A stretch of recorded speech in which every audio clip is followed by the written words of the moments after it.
ഇത് നമ്മളെ നല്ല അടിപൊളി കേട്ടോ. നമ്മളത് ഭയങ്കര സന്തോഷമാണ്. നമ്മളുടെ വീട്ടിൽ നമ്മൾ ഒരു 3 വർഷം മുമ്പ് പ്ലാവ് വെച്ചിരുന്നു. അതിലുണ്ടായ ചക്കകളാട്ടെ, ചെറിയ ചക്കകളാണ്. എനിക്ക് തോന്നുന്നത് ഏത് കാലത്തും ഉണ്ടാവുന്ന പ്ലാവാണ് കേട്ടോ. ഏത് കാലത്തും ഉണ്ടാവും എന്നാണ് അവർ പറഞ്ഞ് ഈ പ്ലാവിൽ ചക്ക. അപ്പോൾ നമ്മൾ നാട്ടിൽ അനിയൻ പോയി വന്നപ്പോൾ കൊടുന്നാട്ടോ 2-3 ഇടിച്ചക്ക. അപ്പം നമുക്കേ ഇത് കണ്ടപ്പോൾ തന്നെ അമ്മ എന്താ പറയണമെന്നറിയോ, അമ്മയ്ക്ക് എന്നാൽ കുറഞ്ഞ് ഇടിച്ചക്ക ഉപ്പേരി കഴിക്കാം. നമുക്ക് നാട്ടിലത്തെ ഓർമ്മകളൊക്കെ വന്നു. അപ്പോൾ നമുക്ക് ആ ഇടിച്ചക്ക അമ്മ തൊലിയൊക്കെ കളഞ്ഞ് ദേ കഷ്ണം വെട്ടി ചെറിയതാക്കി വെച്ചു. അയ്യോ കണ്ട. ഇനി നമുക്കിതും കൊണ്ട് ഒരു ഉപ്പേരി ഉണ്ടാക്കാം അല്ലേ. അപ്പോൾ നമ്മൾ ആദ്യം എന്താ ചെയ്യേണ്ടത്, ഇതൊക്കെ ചെറുതായിട്ട് അരിഞ്ഞു. പക്ഷെ എനിക്ക് ഈ ചതച്ചിട്ടുണ്ടാക്കണത് എനിക്ക് ഭയങ്കര ഇഷ്ടമാണ് കേട്ടോ. ഇത് ചതയോന്ന് അറിയില്ല, അതുകൊണ്ടാണ് അമ്മ ചെറിയതായിട്ട് അരിഞ്ഞത്. അപ്പോൾ ചെറുതായിട്ട് അരിഞ്ഞിട്ട് നമ്മൾ പ്രഷർ കുക്കറിലിട്ടിട്ടേ ഒറ്റ വിസിൽ കൊടുത്താൽ മതി. എന്നിട്ട് പെട്ടെന്ന് എടുക്കുക, അപ്പോൾ വേഗമാവും. അപ്പോൾ നമ്മളിത് പ്രഷർ കുക്കറിലിട്ടു. കുറച്ച് മഞ്ഞൾപ്പൊടിയും കുറച്ച് അരിക്ക് ആവശ്യത്തിനുള്ള ഉപ്പും കുറച്ച് വെള്ളം കൂടി വെച്ചിട്ടേ നമുക്കൊരു വിസിൽ കൊടുക്കാം അല്ലേ.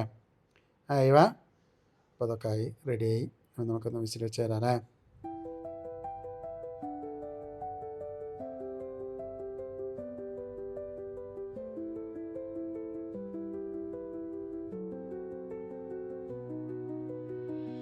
അതേ വിസിൽ റെഡിയായി വരുമ്പോഴേക്കേ നമുക്ക് ഒരു മിക്സർ ജാറിലേക്ക് കുറച്ച് ഉള്ളി, ചുമന്നുള്ളി ഉണ്ടെങ്കിൽ അതാണ് കേട്ടോ രസം. നമ്മുടെ അടുത്ത് ചുമന്നുള്ളി ഇല്ലാത്തതുകൊണ്ട് നമ്മൾ വലിയ ഉള്ളി എടുത്തുന്നുള്ളൂ.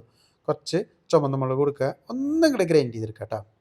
പിന്നെ നമ്മളൊരു പാനിലേക്ക് കുറച്ച് വെളിച്ചെണ്ണ ഒഴിച്ചു. വെളിച്ചെണ്ണ ഒഴിച്ചിട്ട് നമ്മൾ എന്താ ചെയ്യേണ്ടത്, കടുക് പൊട്ടിക്കുക. കടുക് പൊട്ടിക്കുന്നതിന് കൂടെ ഒരു വെറൈറ്റി സാധനങ്ങളുണ്ട് കേട്ടോ. അമ്മ അറിയാം 2-3 അരിമണിയും കൂടി ഇട്ട് കഴിഞ്ഞാൽ അത് നല്ലൊരു വെറൈറ്റി ടേസ്റ്റ് ആവുന്നു. അപ്പോൾ നമ്മളെന്ത് പറഞ്ഞു, കുറച്ച് അരിമണിയും കൂടി ഇട്ടു. അരിമണിയും കൂടി ഇട്ടപ്പോൾ നന്നായിട്ടൊന്ന് വറുത്ത് വരുമ്പോൾ തന്നെ നല്ല രസമാണ് കാണാൻ തന്നെ. നോക്കിയേ, ഈ അരിമണി അതിലിട്ട് ഇതോ, നമ്മൾ നല്ല കുത്തരിയാണ് കേട്ടോ. അതും കൂടി അതിലിട്ട് നന്നായിട്ട് നോട്ടോ കണ്ടോ. ഇതേമാതിരിയായി വരുമ്പോൾ നമ്മൾ എന്താ ചെയ്യേണ്ടത്, നമ്മളുടെ ആ ചതച്ച് വെച്ച ഇഞ്ചിയല്ല, നമ്മുടെ ചതച്ച് വെച്ച മുളകും ഇതുമില്ലേ, ഉള്ളിയും, അതും കൂടി ഇതിലിട്ട് നന്നായിട്ട് മിക്സ് ചെയ്യുക. കരിവേപ്പിലയും കൂടി വേണം. കരിവേപ്പില നമ്മുടെ അടുത്ത് ഇപ്പോൾ തൽക്കാലം ഇല്ല, ഉണ്ടെങ്കിൽ അതും കൂടി ഇടുമ്പോൾ നല്ലൊരു ഫ്ലേവറും കൂടി കേട്ടോ. നന്നായിട്ടൊന്ന് വഴറ്റുക. എന്നിട്ട് നമ്മുടെ ഈ വേവിച്ച് വെച്ച ചക്കയില്ലേ, ഇടിച്ചക്ക, അതും കൂടെ അതിലിട്ട് നന്നായിട്ട് മിക്സ് ചെയ്തിട്ടുണ്ടല്ല നമ്മളുടെ അടിപൊളി ഇടിച്ചക്ക മെഴുക്ക് വരട്ടി എന്ന് പറയാം അല്ലേ.